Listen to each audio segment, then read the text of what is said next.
여러분, 혹시 명절만 되면 마음이 무거워지는 분들 계신가요? 저는 결혼한 지 3년째인 평범한 직장인 며느리인데요.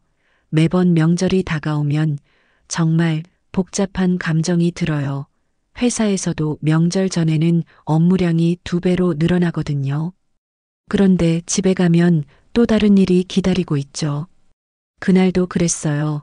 추석 전날 밤 회사에서 마지막 보고서까지 마무리하고 집으로 돌아온 게 벌써 8시가 넘었거든요.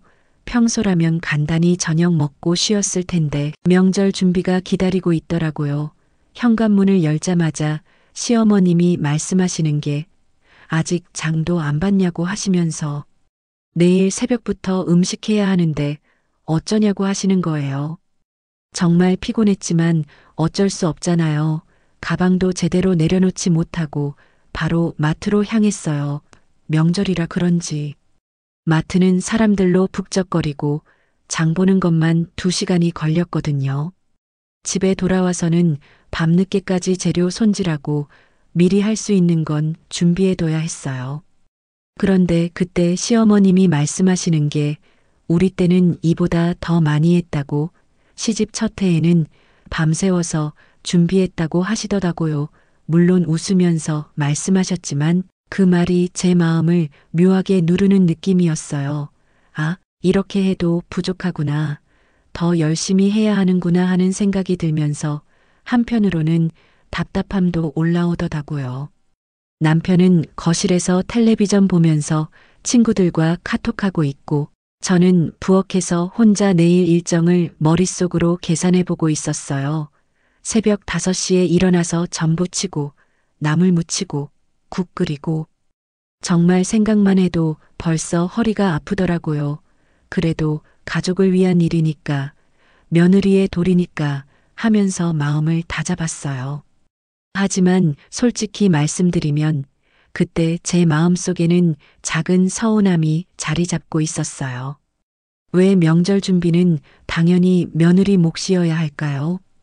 그렇게 첫 번째 밤이 지나가고 진짜 긴 하루가 시작되려 하고 있었어요. 새벽 5시 알람 소리에 눈을 뜨자마자 바로 부엌으로 향했어요. 사실 어젯밤에 3시간 정도밖에 못 잤거든요. 그래도 오늘 하루만 버티면 된다는 마음으로 일어났죠. 부엌에 들어서자마자 어마어마한 양의 재료들이 저를 기다리고 있더라고요. 전 부칠 재료, 나물 무칠 재료, 국 끓일 재료까지 정말 산더미 같았어요. 가장 먼저 전부터 부치기 시작했어요. 동그랑땡, 생선전, 호박전, 감자전까지 10가지가 넘더라고요. 기름 튀는 소리와 함께 부엌은 금세 뜨거워지고 앞치마는 벌써 기름으로 얼룩져 있었어요. 한 개씩 뒤집어가며 부치는데 정말 끝이 없는 것 같더라고요. 그런데 8시쯤 되니까 친척분들이 하나둘씩 오시기 시작하는 거예요. 시어머님은 앞마당에 나가서 친척분들 맞이하시고 저는 계속 부엌에서 전 부치고 있고 말이에요. 손님들이 오실 때마다 시어머님이 부엌으로 오셔서 이것도 준비하고 저것도 준비하라고 하시는데 저는 이미 손이 10개라도 모자란 상황이었거든요. 그때 남편이 부엌에 들어와서 물 한 잔 달라고 하더라고요. 친척 어른들이랑 이야기하느라 목이 마르다면서요. 저는 그 순간 정말 답답했어요. 나는 여기서 이렇게 바쁘게 일하고 있는데 물 한 잔도 스스로 따라 마실 수 없을까 하는 생각이 들었거든요. 하지만 뭐라고 말할 수도 없고 그냥 웃으면서 물 한 잔 따라 드렸어요. 오전 10시가 되니까 본격적으로 친척분들이 다 모이시더라고요. 거실은 사람들로 가득하고 웃음소리와 대화소리가 끊이지 않았어요. 정말 따뜻한 명절 분위기였죠. 그런데 저만 혼자 부엌에서 국간을 맞추고 나물 무치고 있는 거예요. 시어머님이 부엌으로 오셔서 말씀하시는 게 며느리라면 당연히 이런 일을 해야 한다고 집안 여자들은 다 이렇게 살았다고 하시더라고요. 그 말을 들으면서 제 마음은 정말 복잡해졌어요. 맞는 말씀일 수도 있지만 왜 이런 일은 항상 여자만 해야 하는 걸까요? 허리는 아프고 다리는 저리고 손목도 뻐근했지만 계속 일할 수밖에 없었어요. 그렇게 오전이 지나가고 드디어 점심 준비가 시작되려 하고 있었죠. 드디어 점심시간이 되어서 모든 음식을 상에 올렸어요. 정말 장관이었거든요. 색색깔의 전들, 정성스럽게 무친 나물들, 진한 국물이 우러나온 국까지 보기만 해도 먹음직스러운 한 상이 차려졌어요. 친척분들도 모두 감탄하시면서 정말 맛있어 보인다고, 며느리가 정말 잘한다고 칭찬해 주시더라고요. 하지만 정작 저는 그 자리에 앉을 수가 없었어요. 밥 먹는 동안에도 계속 부엌을 왔다 갔다 해야 했거든요. 이것 부족하다, 저것 더 가져와라, 물 좀 따라줘라. 정말 한 번도 제대로 앉아 있을 수가 없더라고요. 잠깐 앉으려고 하면 시어머님이 말씀하시는 게 아직도 할 일이 많다고 하시면서 일어나라고 하시는 거예요. 그때 저는 정말 서운함이 차올랐어요. 제가 새벽부터 준비한 음식인데 정작 저는 한 입도 제대로 먹어보지 못하고 있는 거잖아요. 다른 가족들은 모두 둘러앉아서 즐겁게 이야기하고 음식 먹고 있는데 저만 혼자 서빙하고 있는 기분이었어요. 친척 아주머니 한 분이 제게 그러시더라고요. 너무 고생한다고, 우리 때도 이랬다고 하시면서 위로의 말씀을 해주셨어요. 그런데 그 말이 오히려 더 마음을 아프게 했어요. 왜 이런 고생이 당연한 것처럼 받아들여져야 하는 걸까요? 거실에서 들려오는 웃음소리를 들으면서 저는 부엌에서 혼자 눈물을 참고 있었어요. 정말 억울하고 서러웠거든요. 가족을 위해서 한 일인데 왜 이렇게 외로운 기분이 드는 걸까 하는 생각이 들었어요. 그리고 오후가 되니까 친척분들이 하나둘씩 돌아가시기 시작했는데 그때부터는 또 다른 일이 기다리고 있었어요. 설거지와 뒷정리 말이에요. 산더미 같은 그릇들을 보면서 과연 언제 이 모든 게 끝날까 하는 생각이 들었죠. 제 마음속에는 점점 더 깊은 서운함이 쌓여가고 있었어요. 이게 정말 며느리의 숙명인 걸까요?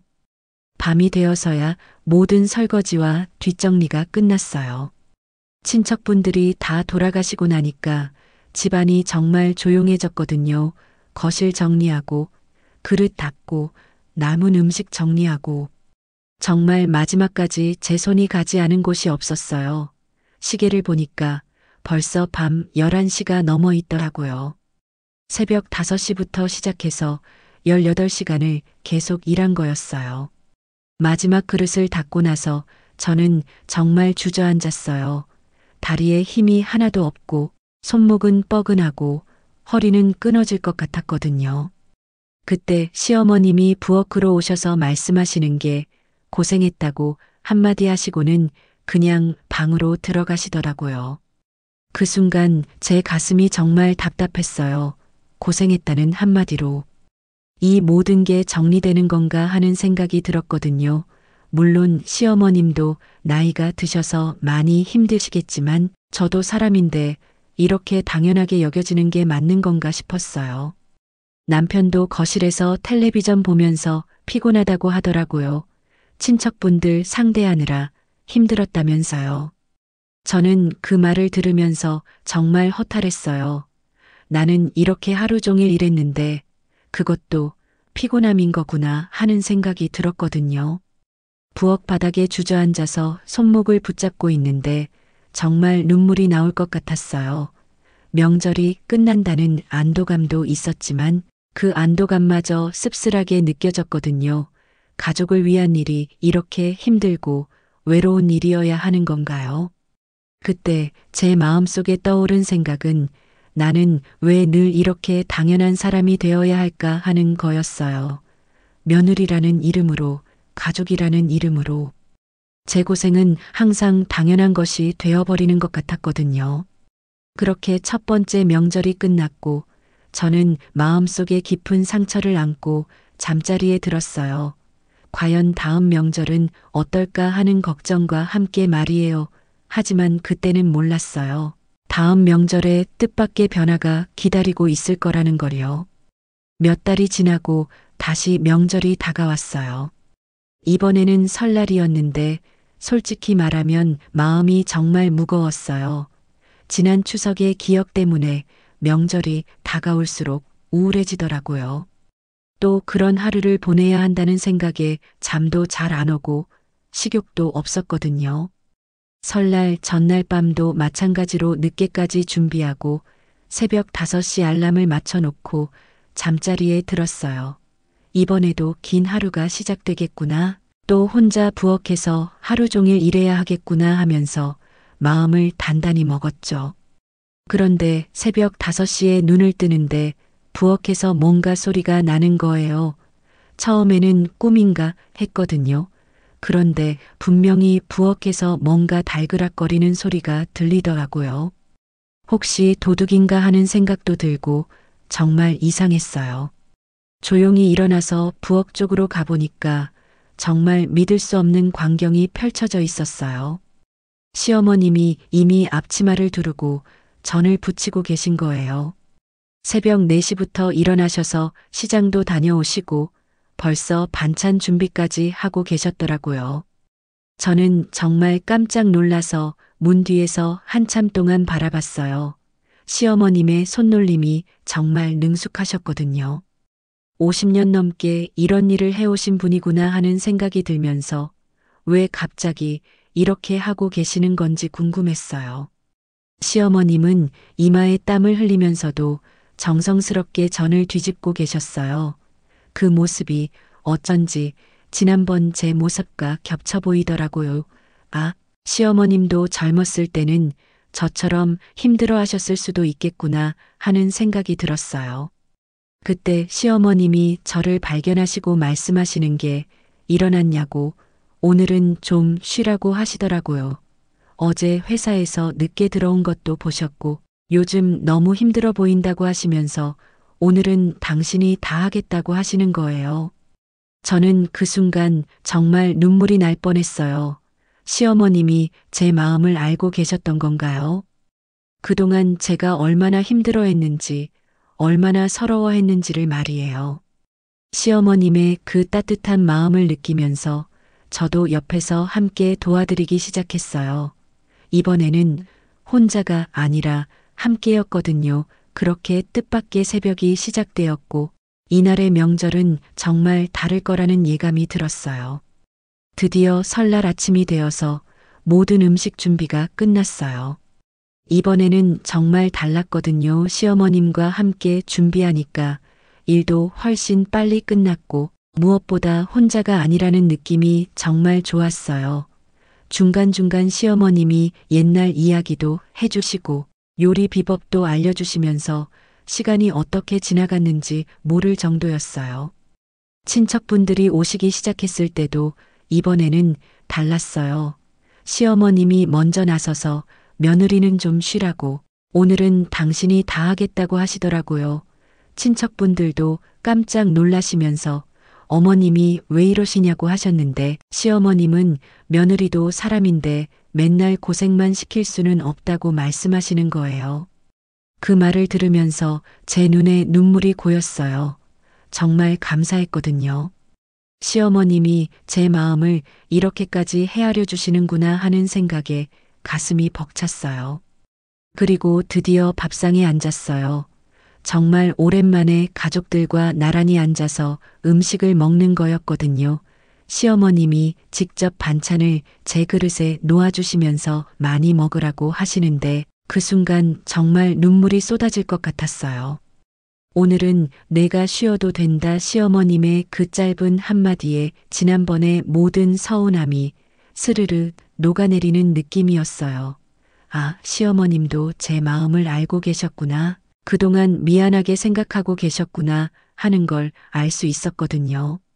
함께 앉아있는 가족들의 모습을 보니까 정말 따뜻했어요. 이게 바로 명절의 진짜 의미가 아닐까 하는 생각이 들었어요. 혼자 부엌에서 고생하는 게 아니라 가족이 함께 모여서 서로를 위하고 배려하는 것 말이에요. 그날 오후에도 시어머님은 계속 저를 챙겨주셨어요. 설거지도 함께 하시고 뒷정리도 도와주시면서 앞으로는 이렇게 함께 하자고 말씀하시더라고요. 명절이 끝나갈 무렵 저는 시어머님께 정말 감사하다고 인사를 드렸어요. 그때 시어머님이 말씀하시는 게 당신도 며느리 시절이 있었는데 그때를 생각해 보니 미안했다고 앞으로는 함께 하자고 하시는 거예요.